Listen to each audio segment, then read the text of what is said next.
Hi, welcome back to the channel and the fifth of our spectacular walks here in the south of France.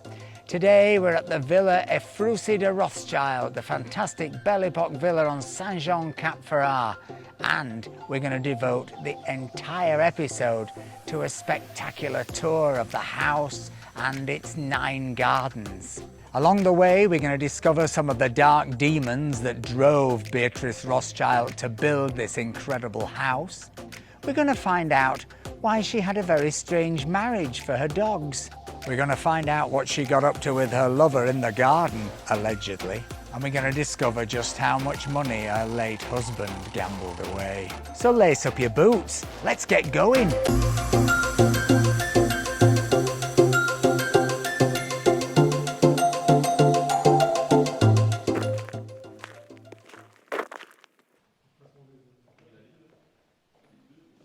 This is the Villa EPHRUSSI de Rothschild, built by Beatrice Rothschild at the turn of the 20th century, one of the great villas of the Belle Epoque.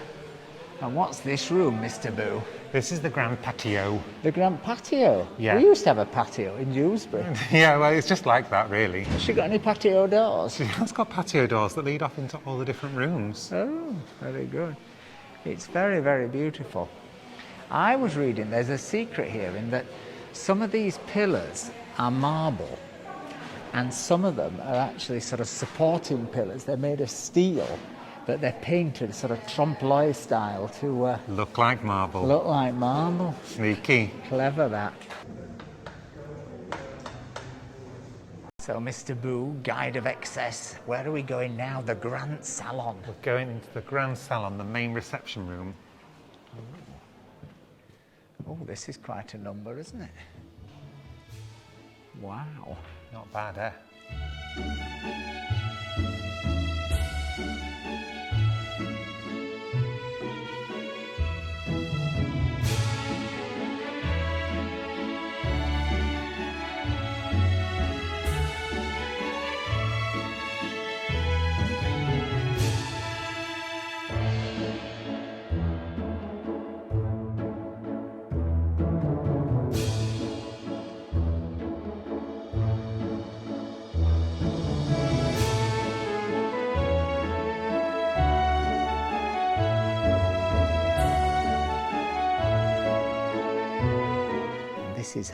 This is her baccarat table, you know. She was very keen on gambling, was Mrs. Rothschild. Have you noticed that around what was Marie Antoinette's whist table, the chairs are set out specifically for social distancing whist? Do you want to say that again with your teeth in? Social distancing wisp. Was it like Willow the Wisp? Don't make fun of me. Don't make fun of me, I'll stop. They are quite distant, aren't they? So is that Marie Antoinette's whist table? That was Marie Antoinette's whist table, you know. It's quite difficult to say whist with a mask on. That was Marie Antoinette's whist table, you know. That's better. Now you've got a flashing light behind it. It's all going well. This makes me laugh because this is described as the lesser reception room. Only a woman of Beatrice Rothschild's excess could call this the lesser reception room. So this is the dining room. Except it was actually Maurice's bedroom. What, he had a separate bedroom to Beatrice? Imagine. Well, that's a bit modern, isn't it? Mind you, I think Duke of Edinburgh did that. Would you like a separate bedroom from me? I thought so. I wonder though why they had separate bedrooms. Maybe it was a thing you did in the Belle Epoque. Maybe.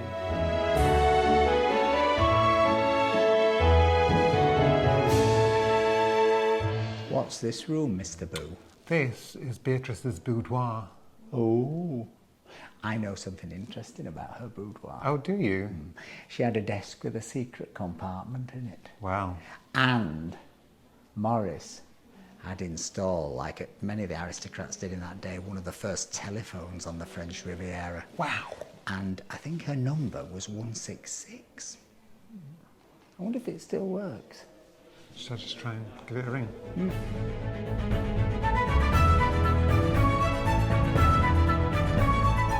So where are we going now? Let's go to Beatrice's bedroom. Oh yeah, bedroom.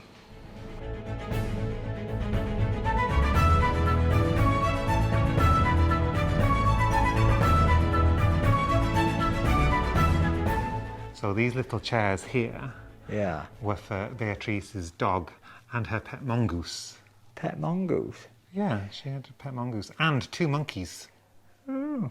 Thing is, in the days of the belly pock, it was quite fashionable to collect exotic animals, wasn't it? Very.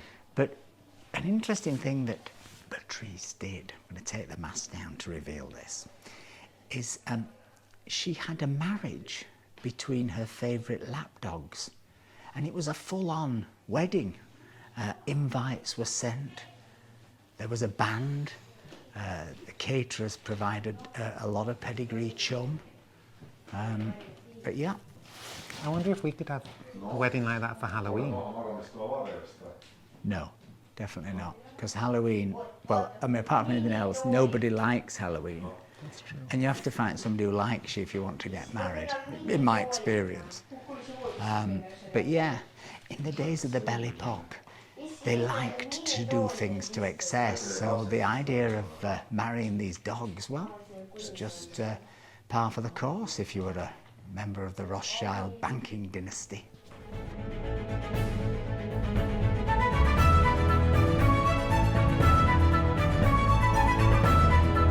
So this is Beatrice's bathroom. Yes, another rotund with a chestnut trellis. Is that a chestnut trellis? It's a chestnut trellis. Chestnut trellis, it's very, very, very nice.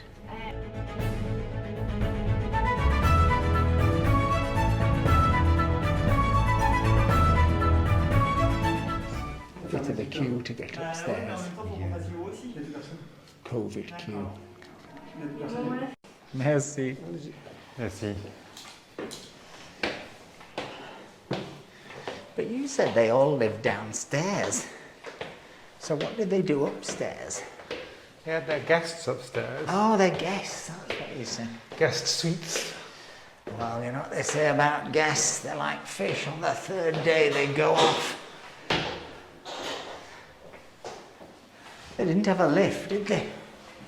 No belly pock lift for Beatrice. Well, Beatrice's guests.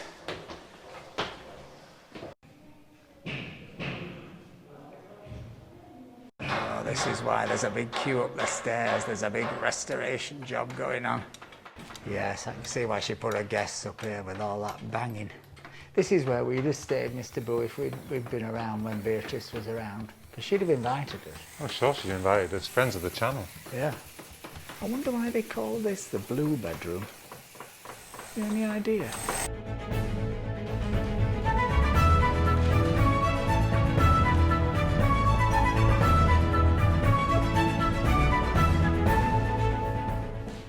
She certainly liked collecting stuff, didn't she?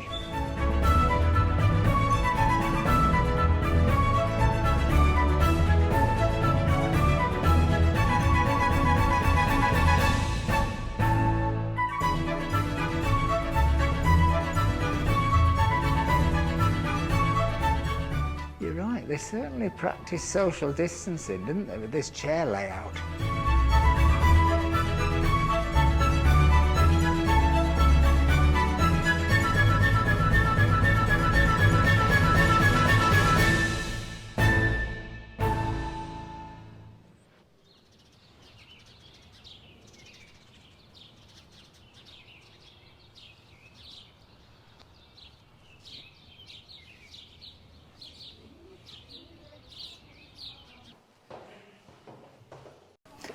That was very interesting. Oh, wasn't that it? was very interesting.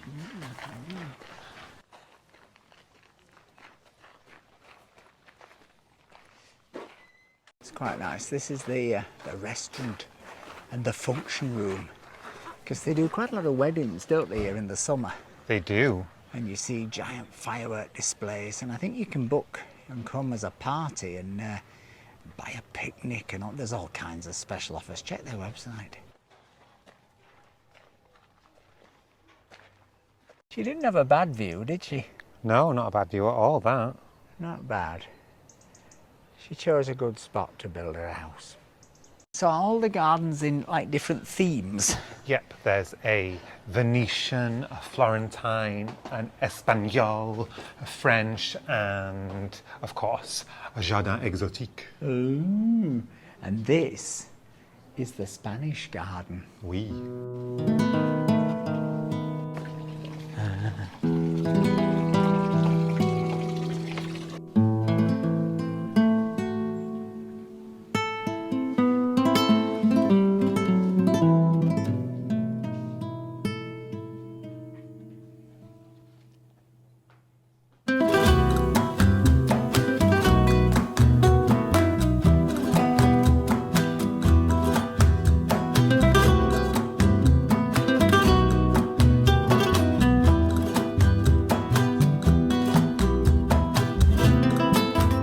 Are you doing your Princess Diana again? Yeah, I am. You did that at Taj Mahal. And in Chiang Mai.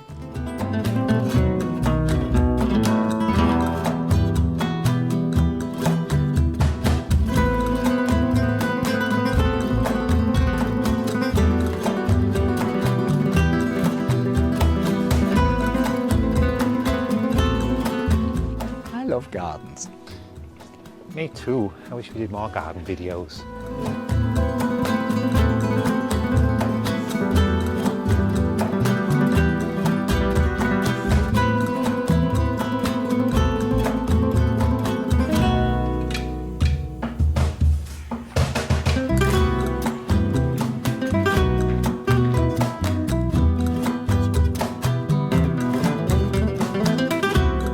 So this is the stone garden. Do you know what a stone garden is, Mr. Boo? Like with sculptures and stones and that. Oh, maybe. I thought it might be like a sort of Fred Flintstone one. Or Rolling Stone themed.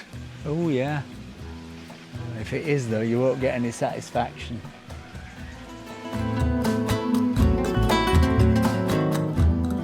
So here are the bits in the stone garden. Whether these were found here or whether she bought them, hard to say. She was an incredible collector. Regularly trains of sort of 10 and 12 carriages would pull up at Beaulieu Station, full of antiques and antique dealers who would come here to sell Beatrice their stuff. And of course it was a very popular pastime for the rich in the days of the Belle Epoque to buy Egyptian things, to buy Spanish things, to buy things from all around the world to show that you were well-travelled, that you were a citizen of the world.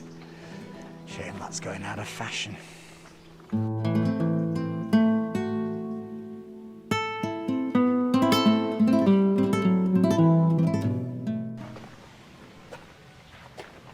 So this is the Japanese garden, sponsored by Japanese TV, apparently. Oh, here we go, look, Nippon television.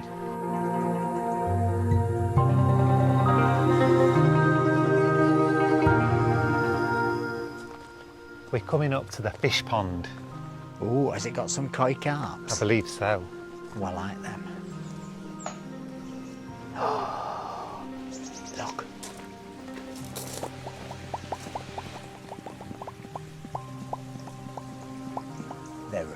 They're waiting for their dinner like Halloween does. When she sits there going...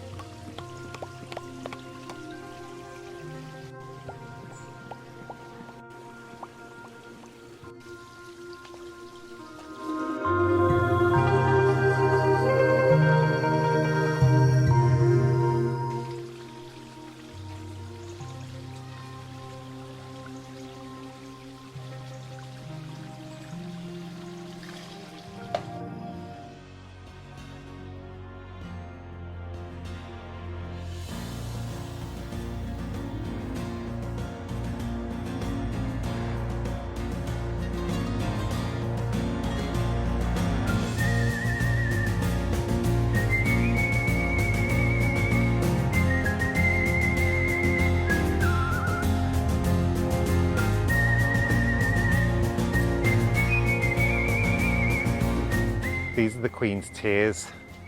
Must be when she's thinking about Prince Andrew.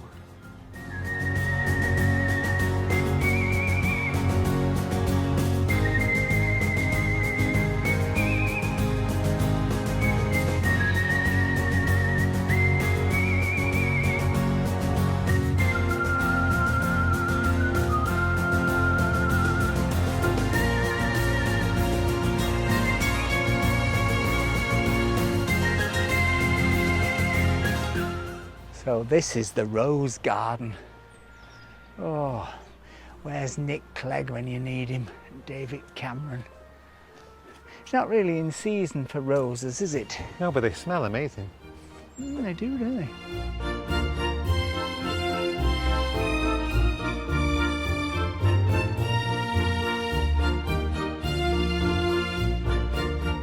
What's that? It's a B for Beatrice. Or Boo. Might be Mr. Boo.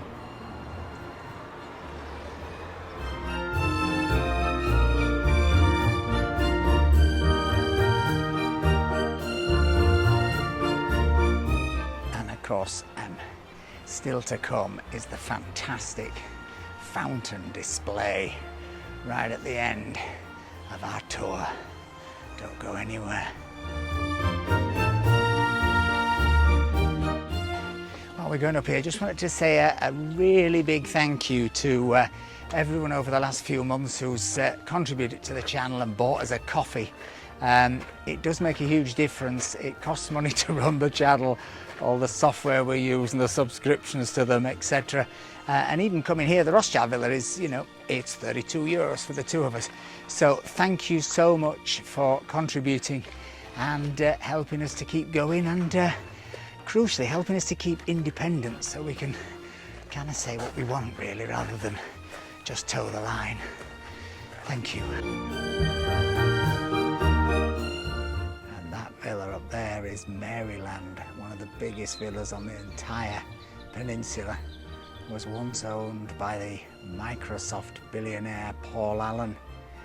Sadly, his billions couldn't keep him alive. This is where she came to get her medicines. This is the medicinal and aromatic garden.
You know, Beatrice, she was very sporty. It's true. She was into boxing, and she even joined a flying club the year that Louis Blériot first flew, and she liked a bit of horse riding. And you know, a friend of mine's hairdresser told me that these gardens, well, sometimes she used them for dalliances with possibly, allegedly, her lesbian lovers. There's talk of, well, an affair with a female motor racing driver. Now, I'm not sure this is on the official tour guide, and I may be spreading rumour. Far be it from me to do that. But either way, it's a good story, and Beatrice did live rather a louche life, because she didn't just have this house here, she had one in Deauville, she had one in Paris, and apparently she had another palace just down the road in Monaco, because she wanted a house that was a bit closer to the casino. But you know, she knew how to live.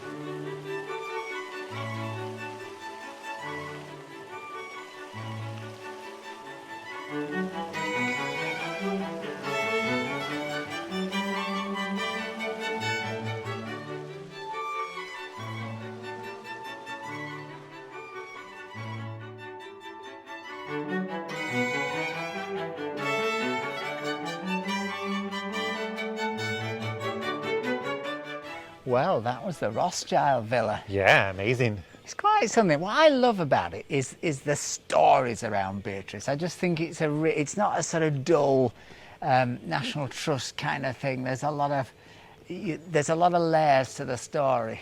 And naughtiness. And naughtiness and excess, and somehow it crystallises just, you know, something about the Belle Epoque. It was a time of intense excess, when people who had spectacular amounts of money did spectacularly crazy things like get their dogs to marry or learn to fly.